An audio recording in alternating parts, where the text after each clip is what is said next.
Hello, everyone, and welcome to another episode of Georgia Recruiting Rumors versus Facts here on the UGA Sports YouTube channel. I'm Blaine Gilmer. My co-host Jed May is here as well, and we want to thank you for joining here on the YouTube channel here this Monday evening.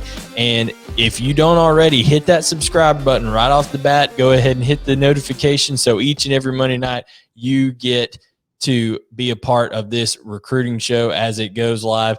And Jed, man, it's been a busy week for you in terms of media days and then covering Branson Robinson's commitment ceremony. So kind of share with everybody a little bit what this past week's been like for you. A lot of driving. I don't think I've driven that much in a 5-day period ever in my entire life. Media days was fun. It was cool to see, even in a somewhat reduced form, with none of the fans, quote unquote, there. The spectacle, I guess, of media days, Radio Row, and seeing all the coaches in the conference in that place, giving press conferences. And obviously, it was funny because the second day we were there, the whole Deion Sanders coach versus no coach controversy came up. And then Wednesday afternoon, obviously, Texas and Oklahoma broke right before Jimbo Fisher came up. So that was a whole thing. But it was fun. And then Thursday morning, woke up at 5:30, drove actually to Hewitt-Trussville High School in, I don't know what town it is. My geography's not good. Hewitt-Trussville High School. It's Trussville, Alabama. So, yeah, that's moving on.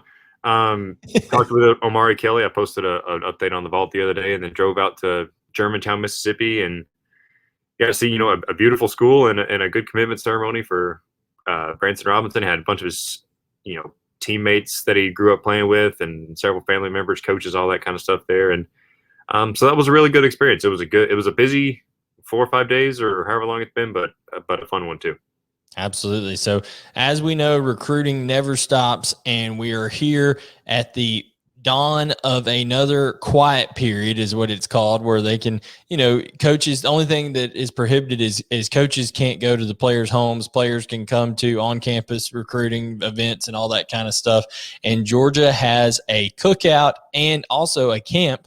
The camp will actually come before the cookout, the day before this upcoming weekend. So Jed, we're going to get into all that. We've got a ton of questions here from the loyal members of UGAsports.com. And guys, each and every week, if you're watching this on the YouTube channel, we answer the questions of the members of UGAsports.com first and foremost, kind of part of the family there, getting some bang for your buck, if you will, getting your questions answered here on the recruiting show. And if you want to just give UGAsports.com a try, you can always use the promo code UGA30 and receive your free 30-day trial over on the site and catch all of the recruiting news.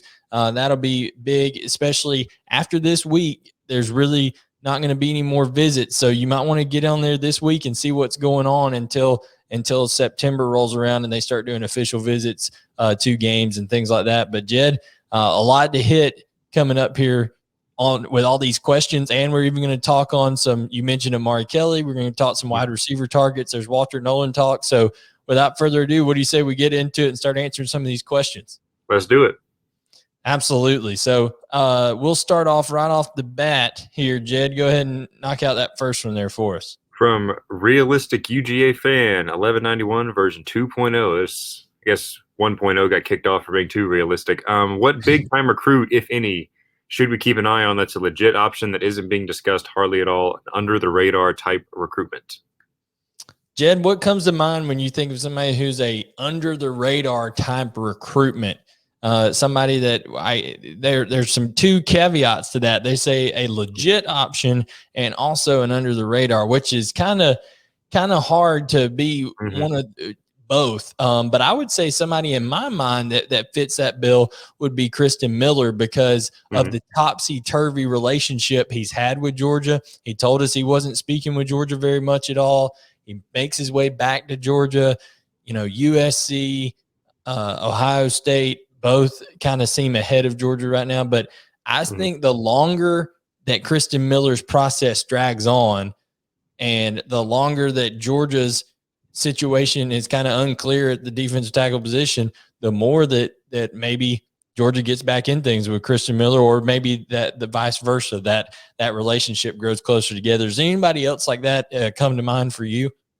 Yeah, I'm kind of gonna stick along the same lines as you and go with Michael Williams. He's a guy that on the prospect cheat sheet that I put out last Tuesday, Wednesday, I had Mike. No, it wasn't that. It was the where Georgia turns after Denied Danny Sutton's commitment. Yeah. Denied. Yeah, I'm sorry.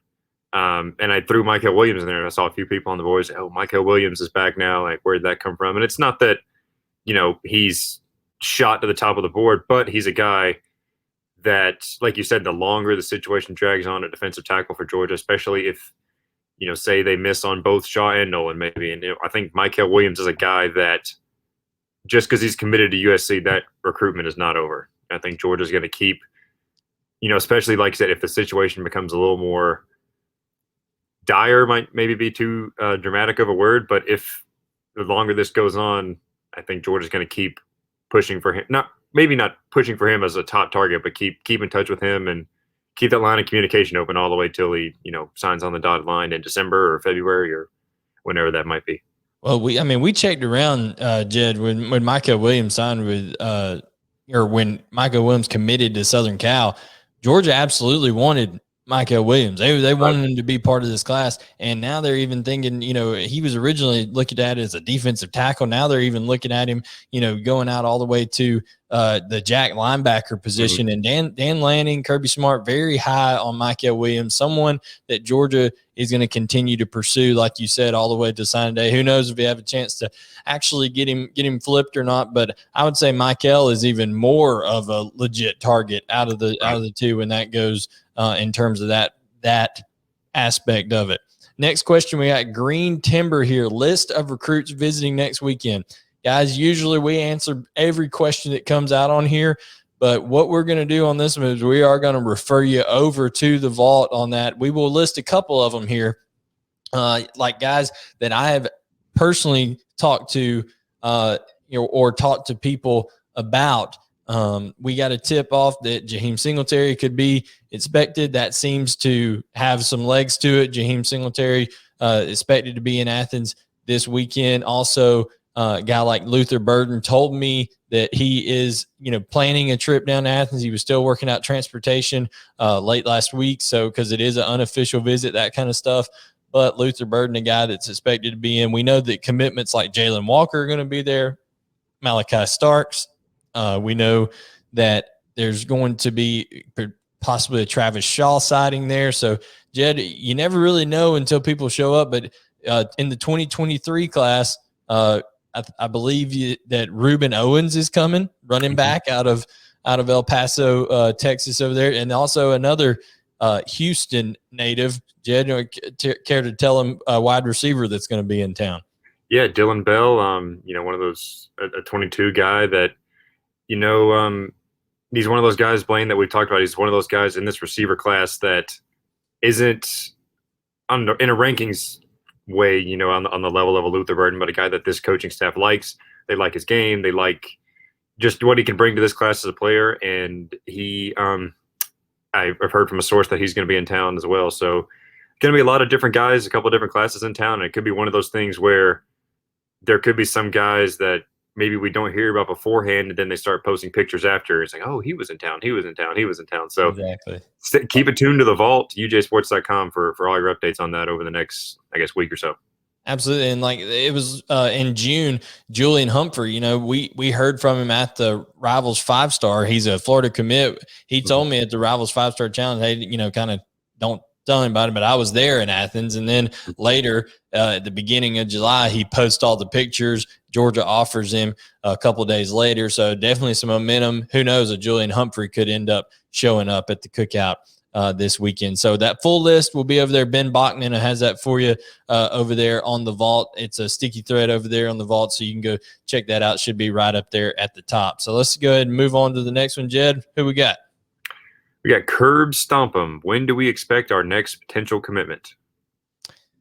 That next potential commitment for University of Georgia could already have happened because, quite honestly, CJ Madden and Jake Pope, two guys that have said they plan to silently commit in late July, sometime mid to late July, and then announce in September-ish, later August. Maybe Jake Pope could announce sooner than CJ Madden, but CJ Madden doesn't intend to publicly announce his commitment decision until September.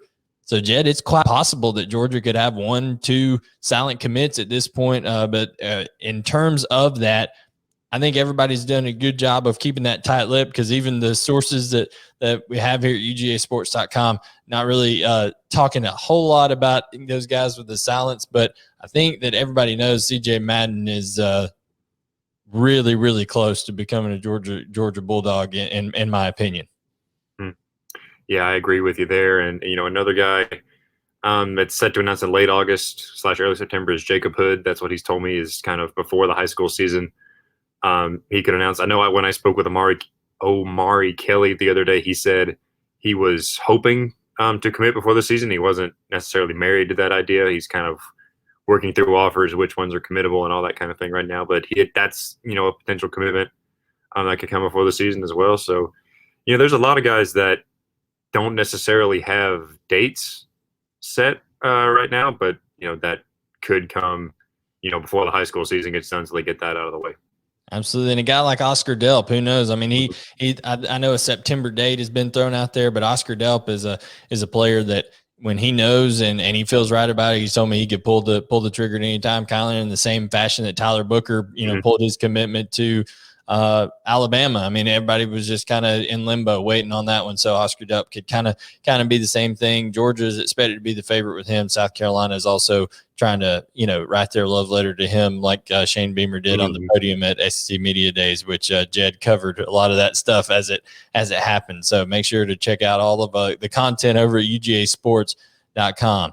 Okay, we're going to move right along here. A reminder, this is Georgia Recruiting Rumors versus Facts, guys, here on the UGAsports.com YouTube channel. Hit that subscribe button. Hit the notification button. We're doing this every Monday night, 8:15 p.m., so catch it live.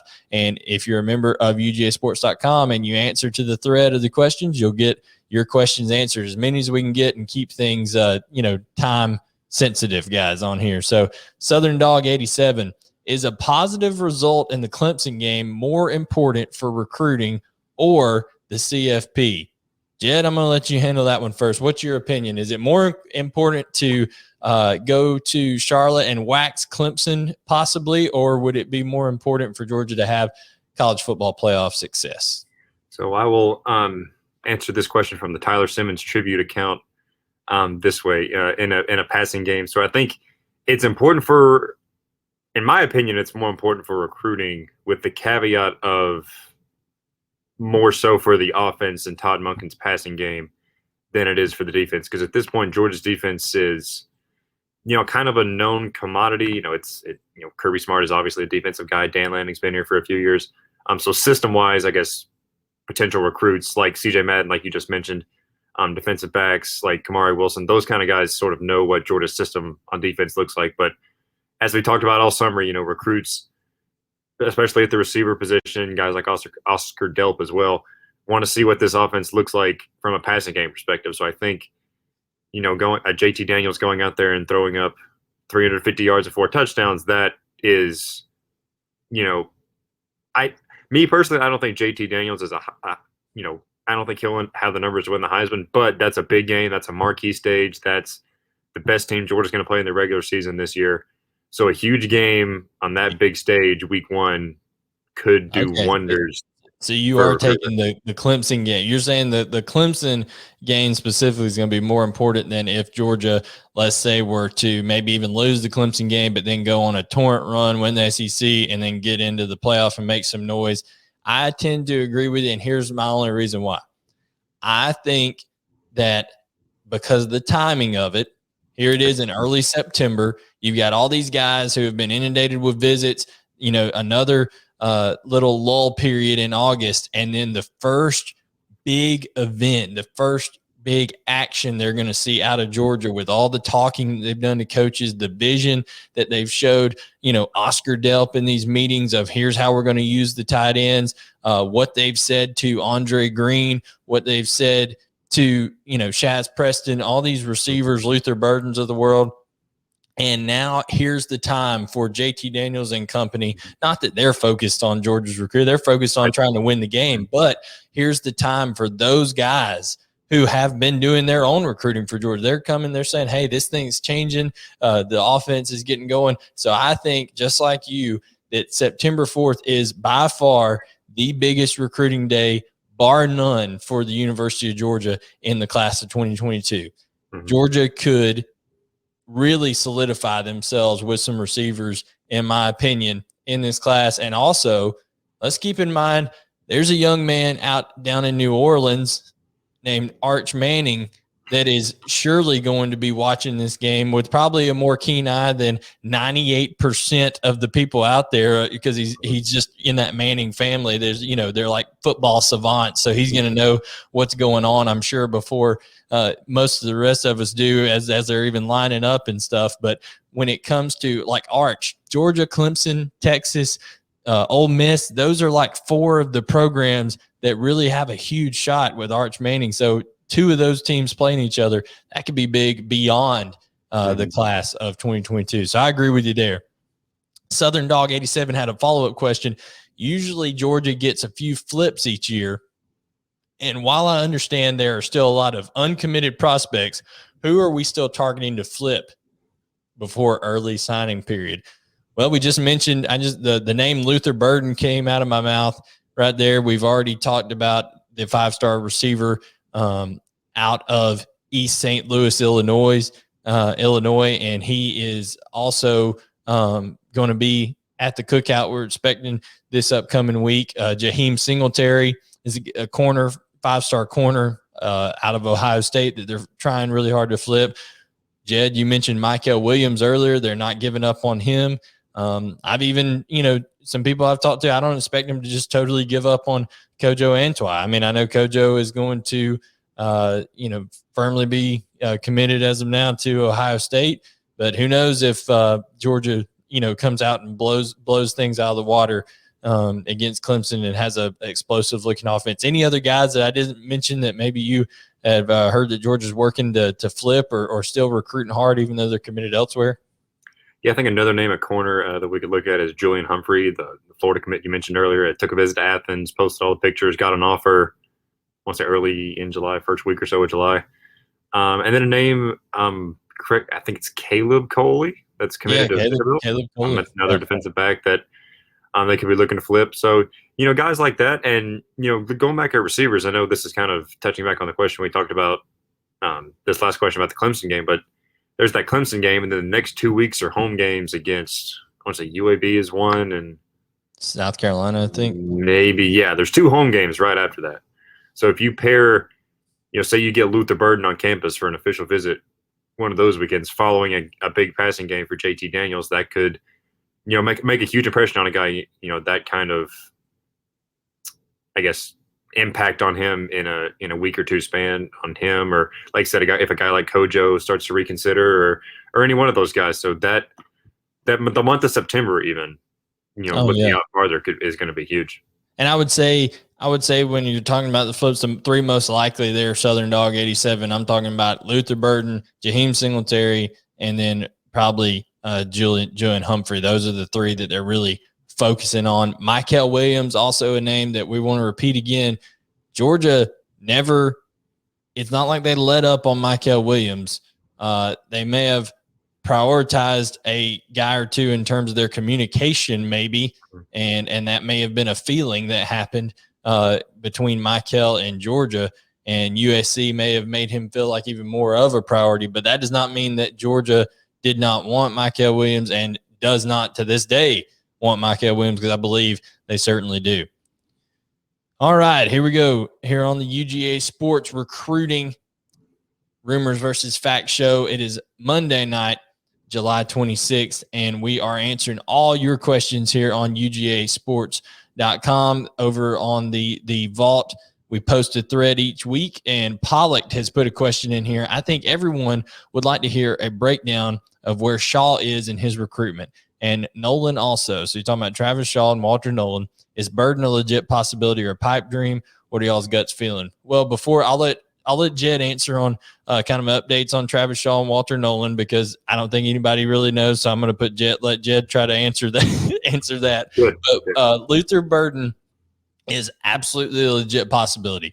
And the only reason I say that is because when I talk to Luther, you can get that vibe, Jed, when you're talking to someone, if there's that genuine interest. When I talked to Addison Nichols right before he dropped his top 5, I just did not feel the excitement for Georgia. When I'm asking questions and stuff like that, it just didn't feel like there was a whole lot of excitement there. It didn't feel like, sometimes these guys are polite and do interviews and things like that, but maybe the excitement's not there. Luther Burden seemed excited. He seemed genuine in his talk and how he talked about Cortez Hankton and their relationship and just Georgia's vision for what they want to do with the program overall and the offense. But give everybody an update as much as you can on Travis Shaw and Walter Nolan there, Jed. Yeah, so Walter Nolan, we were actually talking about him before we came on the air. It seems like Tennessee is making a strong move for him, but it's still kind of anybody's guess right now. Honestly, there's still a lot of schools involved there, so too early to say. Georgia is certainly involved. He was on campus. He was on campus twice in June. He took the visit early, and then he came back later for the scavenger hunt, right on the 26th. I've heard rumors that maybe he was the big man that was struggling to get out of the foam pit in the gymnastics facility. That has not been confirmed. That's possible. So that seems like it'd be fun. As far as Travis Shaw, it seems like it's Georgia and North Carolina really going neck and neck right now. Don't really have a lean one way or the other. It's another one of those that could go down to the wire. And if he decides to commit first and then sign later, that it could be another one of those things where whichever school doesn't get him, or not should be one of those things where the school that doesn't get him, is going to keep pressing him and keep that communication open all the way up until the ink is dry. Yeah, and with Travis Shaw, I do think it's closer down to 2 schools, like you said, North Carolina and Georgia. Walter Nolan, this thing is absolutely not nailed down to anybody, in my opinion. I talked to a source inside of the Rivals Network who had got some information on Nolan. He appears to be moving to Knoxville for his senior year of high school, so he will be very, very close to the Tennessee Volunteers there, and I think that's why you're seeing some future cast being put in for University of Tennessee and Walter Nolan's recruitment. But I also know that this is a recruitment that is going to, in my opinion, change multiple times throughout. I think there will be different swings of momentum in this one, and it'll be all the way until actual signing day. I mean, this could be a Jordan Birch type recruitment that happened, I think a couple of recruiting cycles ago now. So, Birch, nothing will ever be as crazy as Zach Evans was. So it's not going to be that kind of crazy, but it's going to be one of those seesawing back and forth type recruitments with Walter Nolan specifically. Okay. We got Matthew R. McCarty here. Did Bowie already use his official, and is he going to be back on campus this week? Have not heard of Dayon Bowie will be back on campus. I do not think he used an official visit yet, Jed. Right. I think you're right. So Dayon Bowie, I believe, will have an official visit to Georgia later this year if he so chooses to take one. With him being committed early on and then doing the decommitment, after visiting Texas A&M, I'm not shocked. I wouldn't be shocked if he ends up. I don't think with him being committed, he didn't feel like he needed to take one early on to Georgia. But then, after all this stuff's happened with Texas A&M, I'm sure Georgia will want to try to get him back on campus this fall. But just keep in mind, there's some extenuating circumstances there, and we're not going to talk about certain things here, with prospects' personal lives and all that kind of stuff. But there are some extenuating circumstances with Bowie, and we'll just kind of leave it at that on there. If you want to ask more questions on that, go to the vault, and maybe we can talk a little bit more about on that. So Scuffletown dog, guys, we have a good shot with in the 2022 class. So players that Georgia should feel good about right now, Jed, maybe where the momentum is going their way who are some guys that you'd like to rattle off here of guys you think are at least Georgia leans, if nothing else, right now? I think Georgia has a pretty good shot of landing Branson Robinson. No, just kidding. You mentioned earlier CJ Madden's Georgia appears to be the clear leader for him right now. I feel he, like you said earlier, he could very well have silently committed by now for all we know. So I feel good about him. Kamari Wilson's the guy that, even though Florida and LSU have made a push, made things close, I still think Georgia leads for him as well. And then I'm trying to think. I mean, Jacob Hood, as we say every week on the show, it feels like it's kind of seems like a 50-50 shot with Georgia and Miami right now. There's two different things he's looking for between Georgia and Miami. So, but I'm sure Georgia's amped up its pursuit of him after Tyler Booker and guys like that. So if you put a gun to my head today, I would think Jacob Hood chooses Georgia, but that's a risky. I would be putting my life in my own hands if we played that kind of game. So, but yeah, those are three names that I think kind of stand out right now. And for me, I've always been of the opinion that Oscar Delp is going to end up in the class of 2022 for the University of Georgia. I think South Carolina is 100% making a really strong push right now. But Oscar Delp, I just believe with the presentation that Todd Hartley and Todd Monken were able to show him on his official visit and how they've recruited not only Oscar but his family, I believe there's just a strong feeling about the University of Georgia, and I think Oscar could really see himself playing there. But I do think it's important for Georgia to start out strong on that offensive front, utilize those tight ends, things like that, in order to kind of seal the deal there. Like Jed, I think Kamari Wilson is going to end up at the University of Georgia as well. Trying to think if there's anybody under the radar type deal that is maybe on the receiver front, things like that. I think the receivers are pretty much wide open, and I know we're going to talk about that here pretty soon. But in terms of over there, I think that's pretty much it. You talked about those guys that feel good in terms of having a good shot with. When you just put it like that, Scuffletown dog, Travis Shaw is somebody that Georgia has a good shot with because they're right there in the final two. I mean, it's a neck and neck race, so they've got a great shot with Travis Shaw. It's just a matter of closing the deal there, which Georgia has, oddly enough, not been able to close the deal in some of the more 50-50 type recruitments here lately, but see if they can change that trend. So Matthew R. McCarty says, who else besides Manning are we going for at quarterback in the class of 2023? I think there's three names that you need to know outside of Arch Manning. Marcel Reed out of Nashville, Tennessee. Him and Todd Monken have a weekly Zoom call. I mean, they're in communication with each other constantly. Dylan Lonergan out of Brookwood, who the only question is, how high is he going to get drafted in the MLB draft? I mean, the guy's touching 95 as a sophomore this spring for Brookwood. He, from the mound, and he's just got a special arm. So the Major League Draft could be very, very kind to him and make it cost prohibitive, if you will, Jed, to play college football. Yeah, show me the money. So that's going to happen right there with Dylan Lonergan. It's just a question of when. And then a guy that you've seen a lot of, Jed, here lately, Malachi Singleton. Tell people about Malachi a little bit.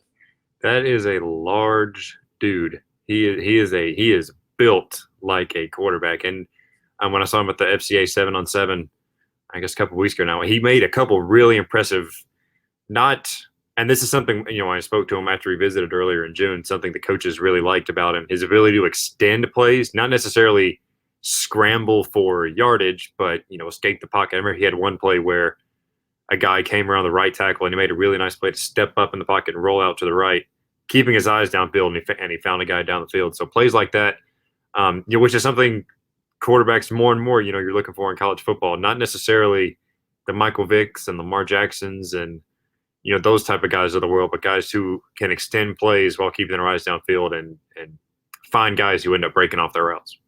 Well, just if let's say that Malachi Singleton ended up being the guy in 2023, I would think you could make the argument that 3 quarterbacks in a row, class wise, Brock Vandagriff, Gunnar Stockton, Malachi Singleton would all fit that mold of Right. not being burners by any means, but being guys that have extreme mobility in terms of being able to elude pressure, like you said, extend the play and give their wide receivers a chance to get open and allow them to make a play downfield, because all of them have strong arms as well. So those are 3 guys. I think Marcel Reed is the guy who I would say is number 1 if Arch Manning ends up going elsewhere. I just think Marcel Reed, he's got an absolute cannon in terms of he plays under center, which is rare, Jed. I mean, people don't play under center a whole lot, so he's got that pro style experience a little bit, and is adept at play action from under center and being able to let that thing go down the field. Something you saw Stetson Bennett even do some during his time as a Georgia quarterback last season. Boom MFer dog. Once again, here we go. Would Luther Burden be the next AJ Green or George Pickens at Georgia at UGA? In your opinion, would getting a commitment from CJ Madden hurt chances with Nolan or Shaw? Absolutely not. CJ Madden, Walter Nolan, Travis Shaw play different positions. Won't have any bearing on that. So when you're talking about CJ Madden's going to end up playing outside linebacker, and Nolan or Shaw are going to be defensive tackles. But when you're talking about Luther Burden, it's hard for me to say AJ Green or George Pickens. I think his game is a little bit different than those. I mean, I know he's got the size of them, but I think you're talking about a guy who is pardon the pun, I think he's a bulldog in terms of how he plays. I think he plays with a veracity, tenacity, Jed, when he's going after things on the field. And he reminds me of a guy like a Des Bryant, almost like a guy who would just assume, fight you with the football as he would do anything else, but he's extremely skilled as well. So what's your opinion of Luther Burden? Would AJ Green, George Pickens, that kind of stand out to you?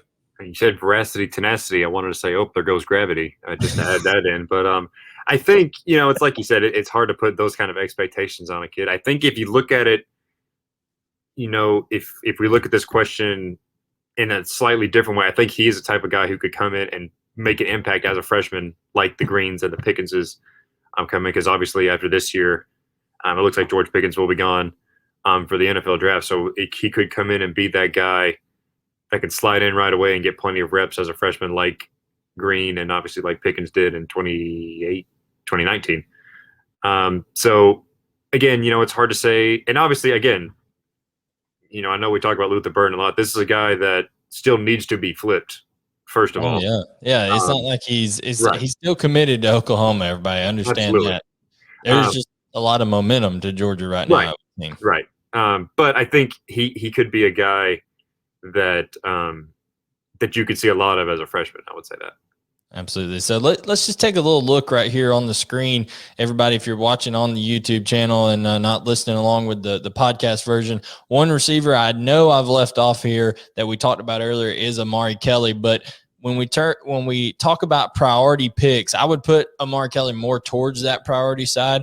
But Andre Green, Luther Burden, Jaden Gibson, Shaz Preston, those are all guys that, in my opinion, if they want to commit to the University of Georgia today, they call Kirby Smart or Cortez Hankton up and say, hey, I would like to commit to Georgia. They say, good, you got a spot, signed up, ready to go. These other guys, I think there's extreme interest in. I think Dylan Bell could potentially make his way over to that priority pick. I think that there's kind of maybe a little bit of a wait and see mentality. I know, like Jed said, they love his game, his explosiveness, things of that nature. However, I just think that those other guys are higher priorities. And even Omari Kelly, I would put over there. But, when you talk about that, there's size in that group. Andre Green, where he plays, I think he's listed 6'2", something like that. But he plays like a big human being. I'm telling you, Andre Green has a extremely large catch radius, makes some acrobatic catches. I know Georgia, in my opinion, would want Andre Green as badly as they want anybody. Jaden Gibson at the opening, I don't know if you have seen some of that video, Jed, but Jaden Gibson really has just burst onto the scene here late.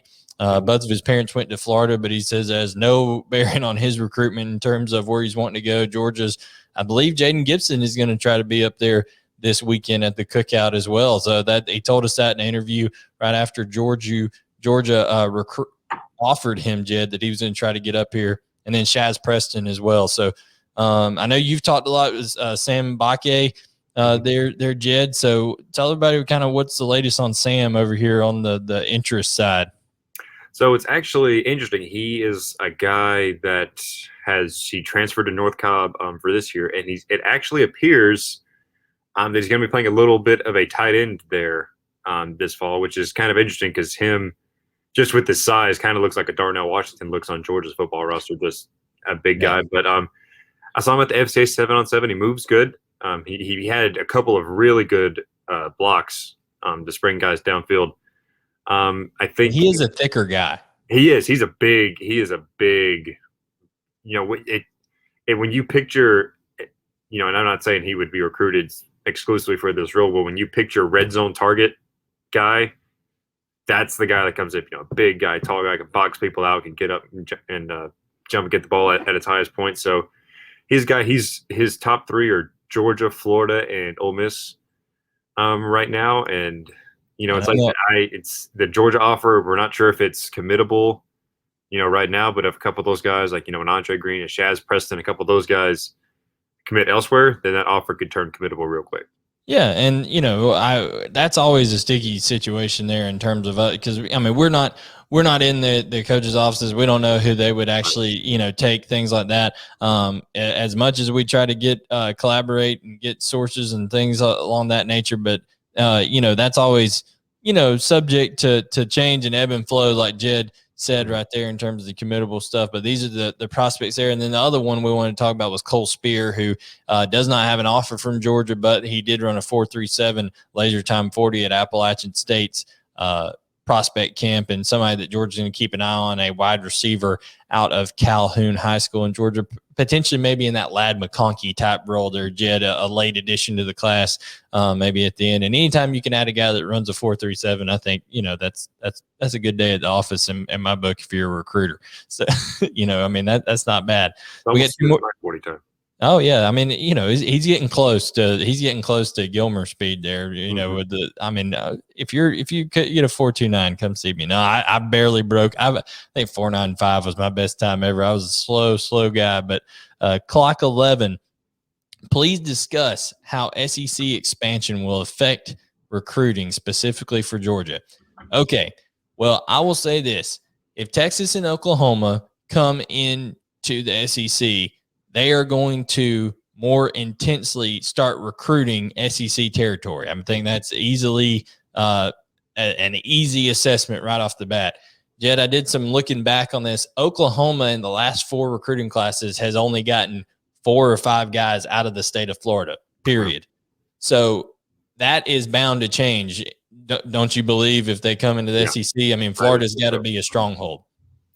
Yeah, and it's especially, there's so much left to be decided. A, if they even get in. B, how the divisions or pods or whatever would work. But they would be able to pitch to these kids and say, hey, you come to us, you'll be able to come back and play in the, say kids from Atlanta, you'll be able to play in Athens and Columbia and Knoxville and Gainesville, all those kind of places. Whereas before, and again, not distance isn't a factor for every kid, but that's a lot shorter of a drive than it is to Stillwater and Lawrence and Manhattan, Kansas. People don't want to get Lubbock and all those kind of places. So it's going to play a factor. Obviously, those are 2 schools that are 2 of the premier programs in college football. They recruit at a very high level, obviously, but being in the same conference, there's going to be a lot more of those.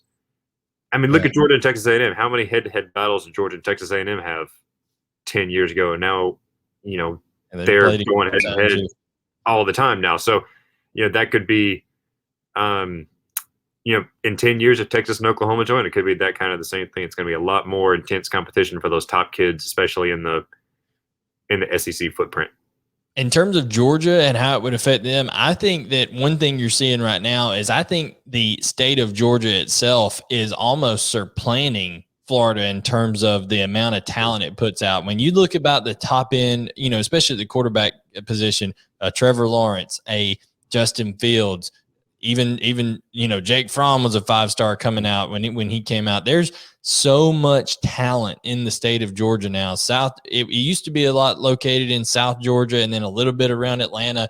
Well, now that metro Atlanta area footprint, people are just swarming on the state of Georgia. And some people may say, "Oh, Georgia's not bringing in all of the top talent in Georgia."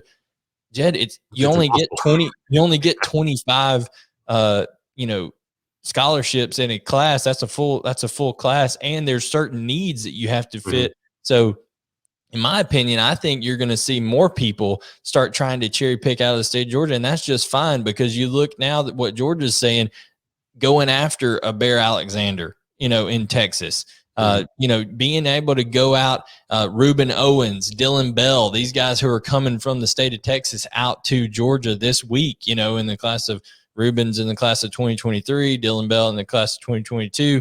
But there's lots of guys that Georgia, that's going to get their brand into those areas. So what I think you're going to see is teams trying to cross into the other one's areas. But at the end of the day, you have to get the guys that are most important to you in your backyard. But then just being able to find the right relationships, find the guys on your staff, like, okay, Dan Lanning's from the Midwest. He's from the Missouri area, if he's real close to where a guy like DJ Wesselak or a guy like a Luther Burden is from, using those kind of relationships, those kinds of being able to make connections, that's going to be important for the guys out of your area, so to speak. But I think that's the only way it's going to change in terms of, I think Texas and Oklahoma will start going after some more guys in Florida, maybe South Georgia, hitting some guys in the Louisiana area as well. LSU, I think, is going to be more impacted than anybody, because LSU's kind of had that advantage of, okay, we can recruit the Texas, Oklahoma, Arkansas, LSU area and have the thing of saying, hey, we're not only in the SEC, but we're a lot of times, fighting to be the king of the SEC. Right. And now you're going to have two iconic brands come in. So it's going to hurt them, I think, more than it's going to hurt the University of Georgia. But last question here. We got Suspense 12. If you could choose one, who will be our next commitment? I'm going to say on a timeline wise, Jed, in terms of public timeline, it could be Jacob Hood. Okay. I like that. In terms of private timeline, if it's already occurred, if it hasn't, CJ Madden. That's what I'd say on that. And that was you in agreement with that? You concur with that assessment? Yeah. I mean, is it technically next commitment if CJ Madden is already committed by when we're taping this show? Like, what are the technicalities there? No. I agree with you there. Just to go a little bit not off the beaten path, but different. I'll say Oscar Delp, just because, if he comes to that decision to get the commitment done before the high school season, I mean, obviously that's just 3 weeks away or so right now. So, if Oscar Delp decides to pull the trigger on that over the next 21 days or so, then, that could be the next guy that ends up being a part of the class. And, for all the momentum that Georgia's had, Georgia had a ton of momentum with Kamari Wilson early on in this process, especially, beginning of June. Who's to say he doesn't come to the cookout, get blown away by, Georgia and just being there in the atmosphere and stuff like that and say, you know what, coach, I want to go ahead and commit. So, Kamari Wilson could be another one as well. So kind of some of the same suspects we've been talking about there. It's going to be really rare, guys, for some just out of the blue commitment in terms of this with this COVID recruiting that has impacted this class. There's going to have to be more fleshing out of, okay, who do I trust, building relationships, things like that, making sure all the official visits are taken, all that kind of stuff. So there's going to be a lot of work still to do on both ends of things, but make sure you subscribe and turn on notifications, because Jed, next week, I'm not going to give it away right here, but next week, August 2nd, we could have two very special guests on the show live here on UGA Sports YouTube channel. And he's not talking about me. No. Jed is special enough. I'm not talking about Trent. I'm not talking about anybody on the UG. That is a special staff I work with in more ways than one, guys, over there. Every day that we talk about. But no, we could have some special guests next time involved in this 2022 class of Georgia football recruiting. So make sure to subscribe, turn on notifications, and we'll catch you next time here on Georgia Recruiting, Rumors versus Facts.